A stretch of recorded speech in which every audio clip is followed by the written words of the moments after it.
Dans cette vidéo, nous allons voir comment mettre en ligne votre premier site web sur un VPS Bluehost à l'aide d'EasyPanel sans vous perdre dans les commandes de serveur ni vous laisser submerger par les aspects techniques. Salut tout le monde, je m'appelle Eric Hensecker et sur cette chaîne, nous allons aller droit au but pour vous aider à créer votre premier site web de manière intelligente sans que vous ayez l'impression de devoir devenir administrateur système à plein temps juste pour mettre quelque chose en ligne. Si vous êtes déjà passé par un VPS parce que vous vouliez plus de contrôle mais que vous vous êtes ensuite retrouvé bloqué dans une adresse IP à vous demander quoi faire ensuite, cette vidéo est faite pour vous. À la fin de cette vidéo, vous saurez comment prendre un tout nouveau VPS Bluehost, installer EasyPanel et lancer un vrai site web que les gens peuvent réellement visiter.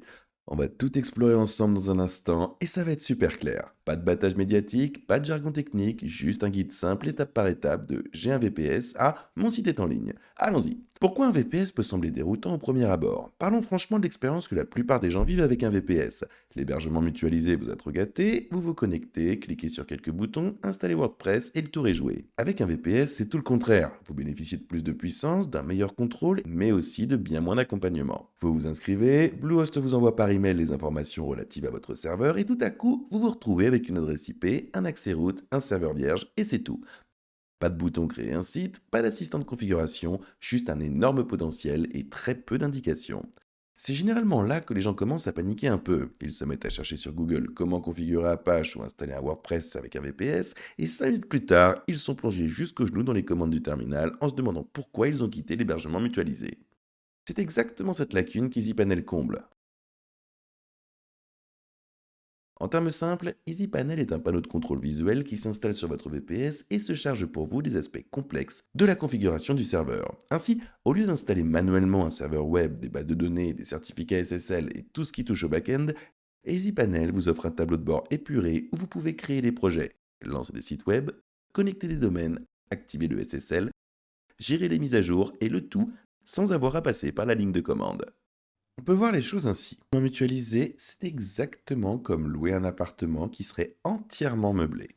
Un VPS brut, c'est comme acheter une maison vide sans aucun équipement. EasyPanel, c'est comme engager un entrepreneur qui s'occupe d'installer la cuisine, l'électricité et la plomberie pour que vous n'ayez plus qu'à vous installer et profiter de votre nouvelle maison. Vous êtes toujours propriétaire de la maison, mais vous n'avez pas à la construire de A à Z, ce dont vous avez besoin avant de commencer. Bon, restons simples pour cette partie, pas besoin d'être développeur. Voici tout ce dont vous avez vraiment besoin. Un VPS Bluehost déjà actif, l'adresse IP de votre serveur et un accès route.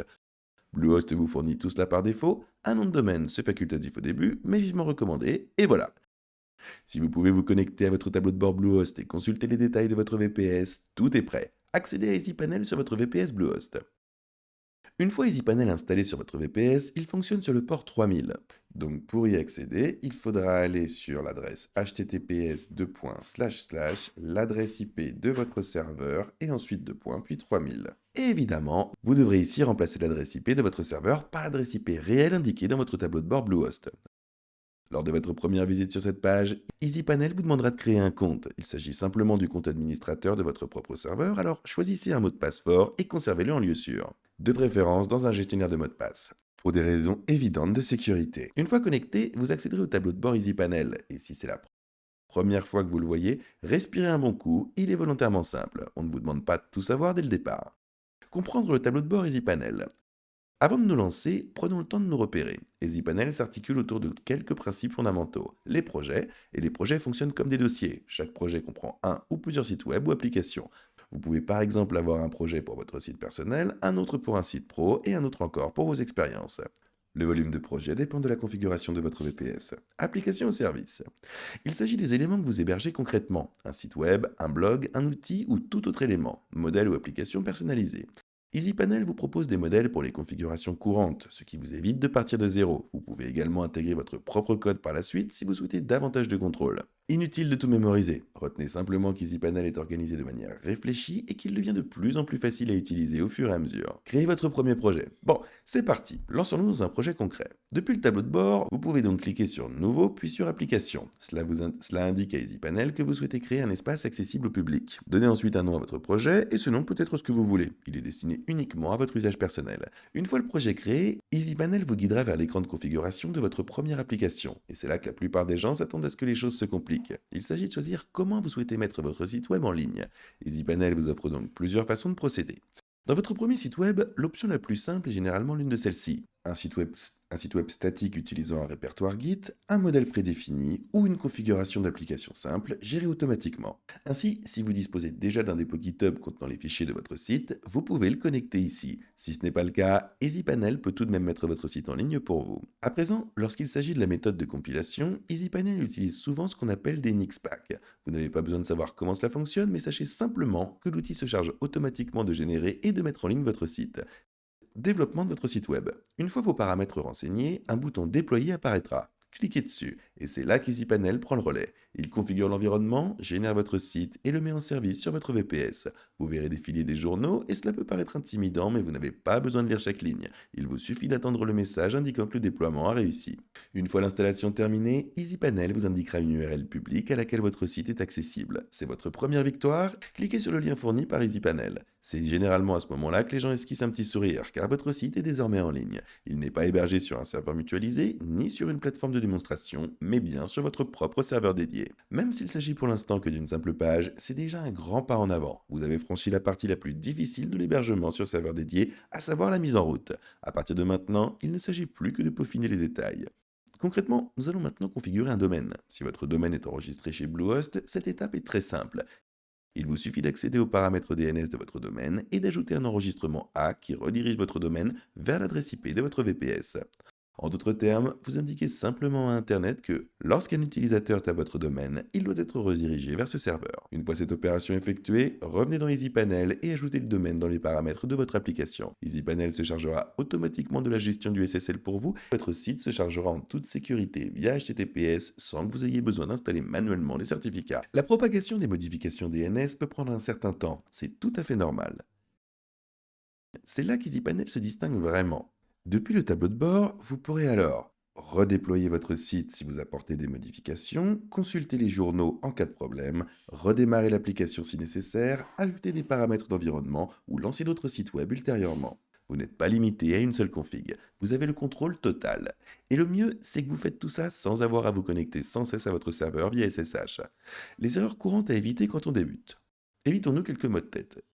Une erreur courante consiste à penser que quelque chose ne fonctionne pas alors que le DNS n'a tout simplement pas encore été mis à jour. Laissez-lui un petit peu de temps. Une autre erreur consiste à se lancer sans sauvegarde. Même les sites les plus simples méritent d'être sauvegardés. EasyPanel facilite cette tâche, mais c'est tout de même un aspect auquel vous devriez penser dès le début. Et la plus grande erreur est sans doute de trop compiler votre premier site. Votre objectif pour l'instant n'est pas la perfection, mais de prendre de l'élan. Commencez donc par mettre quelque chose en ligne, puis perfectionnez-le plus tard, et c'est là qu'EasyPanel prend tout son sens. EasyPanel est donc idéal si c'est votre premier VPS. Si vous souhaitez davantage de contrôle qu'avec un hébergement mutualisé, que vous ne voulez pas tout gérer manuellement et que vous prévoyez de gérer plusieurs sites par la suite, c'est la bonne solution. En revanche, si vous adorez travailler exclusivement dans le terminal, vous préférez peut-être une configuration brute. Encore une fois, Bluehost vous offrira le choix entre les deux. Mais pour la plupart des gens, EasyPanel est un excellent compromis. Il vous offre toute la puissance nécessaire sans vous compliquer la vie. Vous n'avez donc pas à redouter de lancer votre premier site web sur un serveur dédié, et avec Bluehost, qui gère la partie serveur, et EasyPanel, qui s'occupe de la gestion, vous bénéficiez du meilleur des deux mondes. Vous gardez le contrôle, vous profitez d'une grande flexibilité, et vous n'avez pas besoin d'apprendre tout d'un coup. Alors si vous vous retrouvez avec un VPS sans trop savoir quoi faire ensuite, voici la voie à suivre. Lancez un projet, renforcez votre confiance et développez-vous à partir de là. Si vous souhaitez vous lancer avec Bluehost VPS, vous trouverez un lien dans la description. Il vous redirigera vers cette page où vous pourrez choisir parmi plusieurs formules d'hébergement VPS. Il vous propose ici des options NVMe 2, 4, 8 et 16 à différents prix. Et vous pouvez choisir différentes durées d'engagement. C'est un plan tarifaire assez commun. Ainsi, plus vous optez pour une durée d'engagement longue, plus vous réaliserez d'économies. Comme vous pouvez le constater, il n'y a pas de différence entre les formules d'1 an et de 3 ans, mais vous réaliserez des économies substantielles simplement en choisissant une formule autre que le paiement mensuel. Si vous décidez de vous lancer, Bluehost vous recommande de commencer avec leur offre NVMe 4. Pour un tout petit peu plus cher, vous bénéficierez du double de tout. Si vous avez besoin de plus que cela, NVMe est un excellent point de départ. Il s'agit ici d'un lien d'affiliation, ce qui signifie que nous touchons une petite commission lorsque vous l'utilisez, sans que ça vous coûte quoi que ce soit. Ces commissions nous aident vraiment à soutenir la chaîne et nous permettent de continuer à créer du contenu gratuit comme celui-ci. Si vous décidez de l'utiliser, nous vous en remercions d'avance. Si vous avez trouvé cette vidéo utile, n'oubliez pas de liker, de vous abonner et d'activer la cloche pour ne manquer aucune autre vidéo. Sur cette chaîne, nous réalisons des vidéos sur la création de sites web, explorons les builders, discutons nom de domaine et bien plus encore. Sinon, merci d'avoir regardé cette vidéo et à bientôt pour la prochaine.